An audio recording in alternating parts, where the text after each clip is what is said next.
अक्षय कुमार जी, कितने बरस हो गए फिल्म इंडस्ट्री में? मुझे करीबन हो गए हैं 24 साल हो गए। क्या बड़ा बना? पैसा, फिल्म, काम, कलाकार, कौन बड़ा बना? कौन बड़ा बना? फिलहाल तो मैं ही बड़ा बना। लोग कहते हैं कि पैसे के पीछे भागते हैं अक्षय कुमार। हो सकता है, मुझे दुनिया में कोई भी इंसान बता दीजिए जो नहीं भागता। पर पैसा क्या काम से, कला से ऊपर पहुंच जाता है? किसने कहा? वो सब चीजें मैं ध्यान रखता हूँ।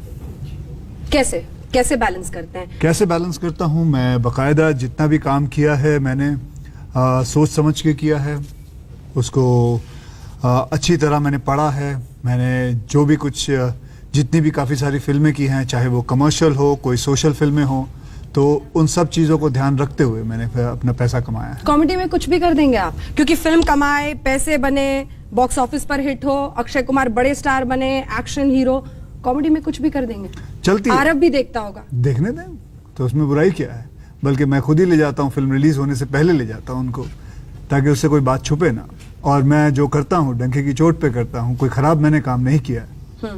कभी अपनी कॉमेडी जो आजकल फिल्मों में हो रही नहीं करती रात में? किस बारे में? कभी लगता है कि वल्गर कॉमेडी भी हम डाल रहे हैं फिल्मों को हिट बनाने के लिए, जरूरत है क्या?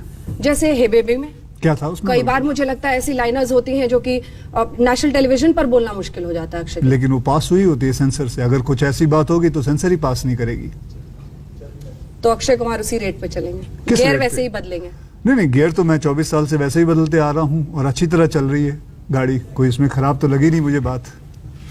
आप सीधे साधे अक्षय हैं, आप खिलाड़ी कुमार हैं, आप राउडी राठौर हैं, या अक्षय कुमार हैं? आप हैं क्या? जी, वो सब जितने भी आपने नाम लिए हैं वो मेरे किरदार हैं, जो मेरे कैरेक्टर्स मैंने किए हुए हैं। और अक्षय जो है वो मेरा फिल्म का नाम है। मेरा असल नाम राजीव हरिओम भाटिया है। राजीव हरिओम भाटिया सुबह 4 बजे उठ जाते हैं। जी हाँ।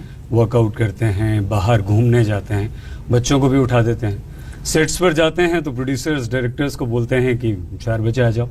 खुद तंग होते हैं और दूसरों को भी तंग करते हैं। सुबह उठना तंग होता है? आप कितने बजे उठते हैं? मैं तो वैसे पूछ रहा हूं, 4 बजे कभी नहीं उठ सकता। 4 बजे नहीं उठते, कभी इसका नहीं मतलब ये थोड़ी कि बहुत अच्छी बात है, लेकिन दूसरों को 4 बजे उठना बहुत अच्छी बात होती है। जल्दी सोना बहुत अच्छी बात होती है। लेट जो सोते हैं वो उल्लू होते हैं, और जो लेट उठते हैं वो बेवकूफ होते हैं। जल्दी उठना बहुत अच्छी बात होती है। और मैं बहुत ढेर सारा काम कर जाता हूँ, और मैं करीबन 8 बजे तक मेरे इतने सारे काम हो जाते हैं और मेरे पास वक्त होता है मैं अपने परिवार के साथ गुजार सकूं। अक्षय, आपके साथी लोग ये कहते हैं कि आप पार्टीज नहीं करते, आप लेट नाइट उनके साथ नहीं आते, आप मिलते जुलते नहीं हैं, तो क्या अक्षय एक सोशल एनिमल नहीं है? सोशल एनिमल नहीं, ऐसी बात नहीं है। मैं पार्टी पे जाता हूँ, लेकिन ज़्यादा देर नहीं रुकता, घर आ जाता हूँ वापस। एक आर्मी की आदत सी है, क्योंकि मेरे पिताजी आर्मी में थे।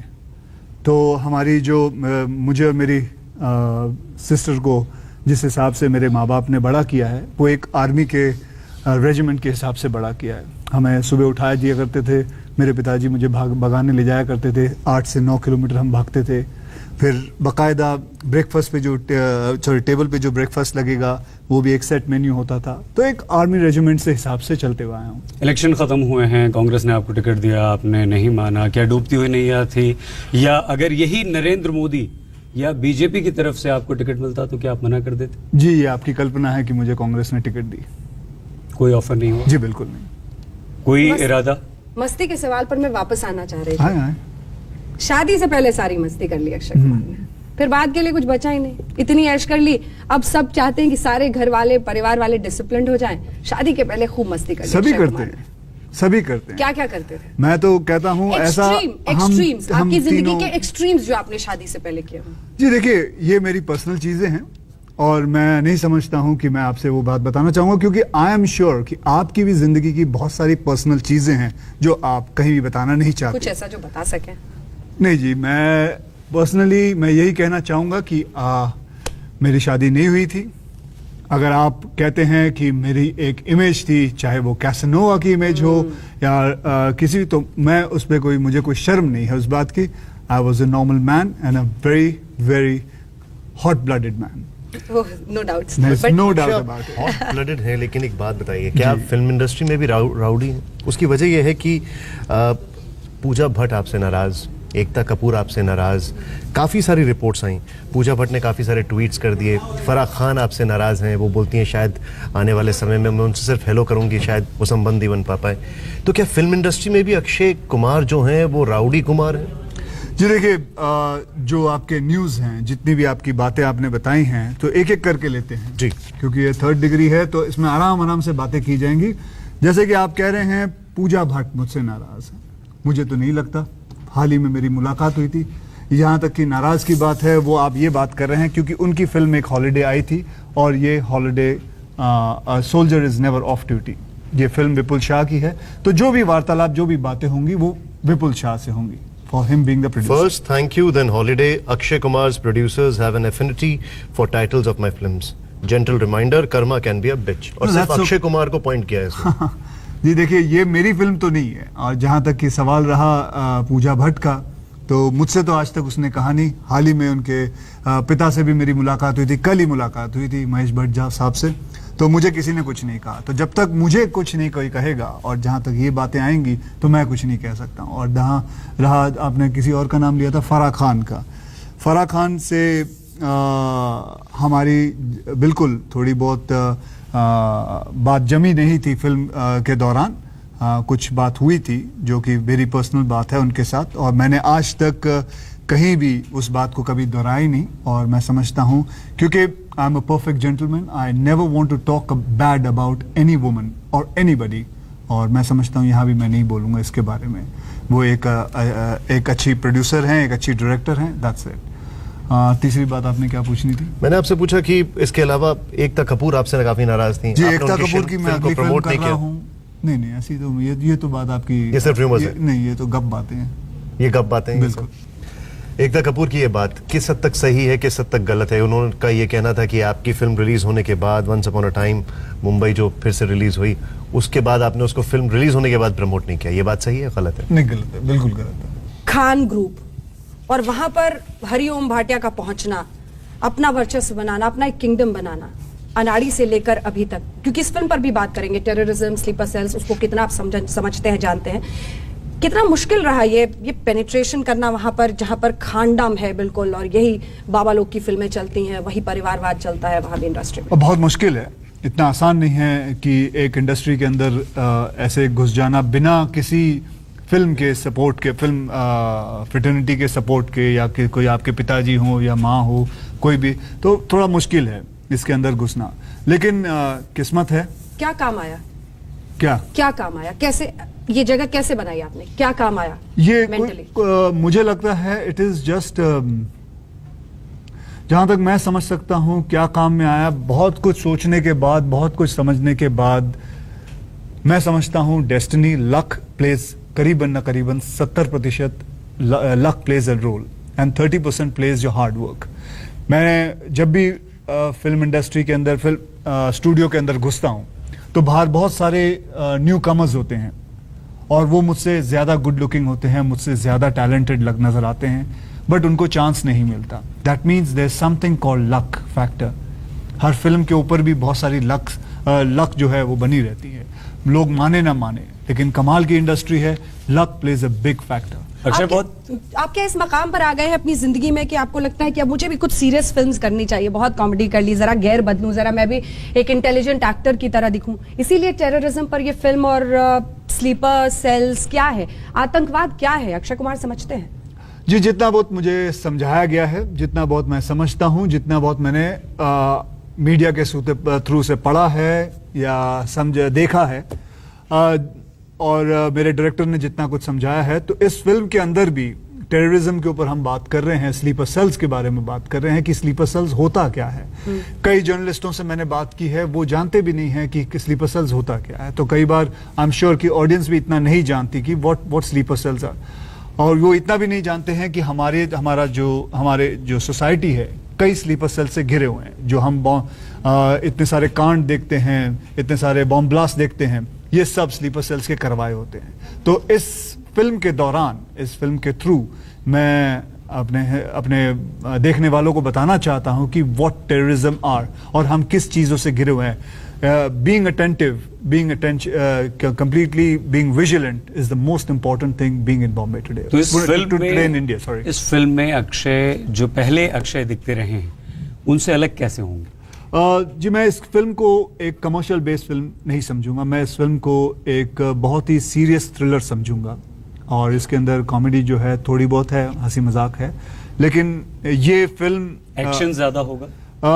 इसके अंदर एक्शन तो है ही है लेकिन एक रियल एक्शन है और इस फिल्म के अंदर जितने भी आप किस्से देखेंगे ये असली जगहों से कई इंसिडेंट्स, रियल इंसिडेंट्स को लेके इसे पिरोया गया है। तो इस फिल्म को उस हिसाब से बनाया है। जो मेरे डायरेक्टर हैं मुरुगदास साहब, जिन्होंने पहले गजनी बनाई थी और इन्होंने कई फिल्में तमिल में बहुत हिट फिल्में बनाई हैं। I salute that man for making a film on a subject which nobody dared touched it. Shekhar Kapur ने एक बात कही थी कि कोई भी एक्टर अच्छा एक्टर बनता है पहले उसको 10 फिल्में मिलनी चाहिए। 10 फिल्में तो आप बहुत पहले ही कर चुके हैं, आप एक्टर भी अच्छे हैं, लेकिन कोई चैलेंज है जो आपको लगता है कि ये करना चाहिए जो भारतीय सिनेमा में नहीं दिखाया गया, ये अब मेरी जिम्मेदारी वो भी करने की है, कुछ ऐसा लगता है? जी वो इट ऑल डिपेंड्स कि किस हिसाब के आपके स्क्रिप्ट्स आते हैं।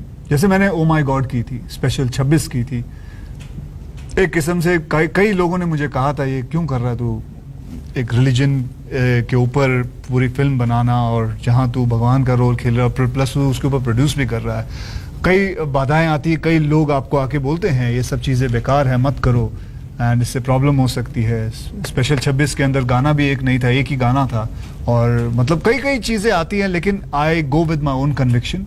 यस, मेरे पास एक टीम है जो मुझे बताती है कि ये ऐसा करना चाहिए या नहीं करना चाहिए, बाकी डिसीजन मेरे हाथ में होता है। 15 जून छुट्टी मनाने जा रहे हैं परिवार के साथ न्यूयॉर्क।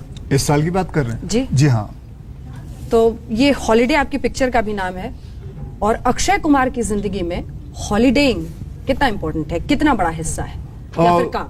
नहीं, मैंने अपनी जिंदगी, जैसे मैंने आपको पहले भी कहा कि एक आर्मी के हिसाब से मेरा अपब्रिंगिंग रही है, उसी हिसाब से मैं हॉलिडे भी, कई लोग मुझसे पूछते हैं कि आप 3 फिल्में कर लेते हैं साल की, 4 फिल्में करते हैं और हॉलिडे आप अपने फैमिली के साथ कैसे गुजारते हैं? बहुत आसान है, it's a very simple thing. मैंने ये रखा हुआ है अपने कंडीशन अपने प्रोड्यूसरों के साथ कि मैं संडे के संडे का भी काम नहीं करूंगा। संडे में काम, every Sunday is of. Saturday को मैं सुबह 7 से लेकर 2 बजे की शिफ्ट करूंगा ताकि 2 बजे दोपहर के बाद मैं खाली हो जाता हूं, तो पूरा सैटरडे फिर पूरा संडे मेरे पास ऑफ है, then I can start on Monday. Action जबरदस्त था आपका अक्षय, मत भूलिए आपने कॉमेडी की, अपने आप को हवा के रुख के हिसाब से, सर्कमस्टांसेस जैसे हैं उस हिसाब से ढालना बहुत लोग नहीं कर पाते, एडमेंट होते हैं। क्या सलाह होगी आप उन लोगों के लिए? जी मैं अपना ही एग्जांपल दे सकता हूं कि मैं सही वक्त पे सही जगह पे था जो मुझे फिल्में मिल गई, वरना मेरा फिल्म के अंदर आना, मुझे नहीं लगता, मैंने भी सोचा था कि मैं फिल्मों के अंदर आऊंगा, मैंने सोचा था कि मैं भी कहीं वर्दी पहन के आर्मी में होऊंगा या एयरफोर्स में होगा या नेवी में होगा या पुलिस में होगा, ये मेरी सोच थी।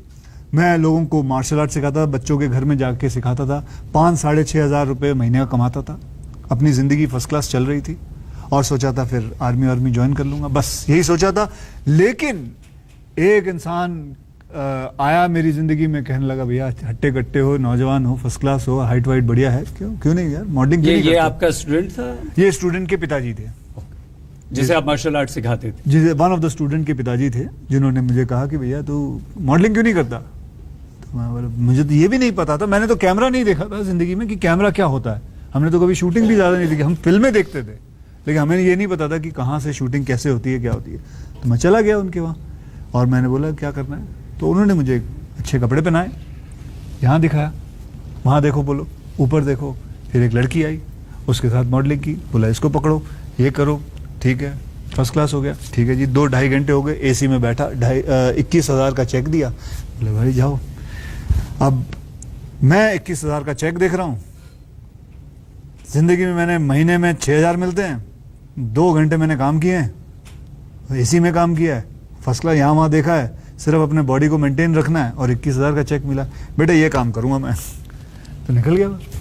चलिए बहुत बहुत शुक्रिया आपका, उम्मीद यही कि आपकी जिंदगी का हॉलिडे ऐसे ही चलता है बहुत बहुत और फिल्म आपकी कामयाब। Thank you very much, thank you, शुक्रिया, शुभकामनाएं।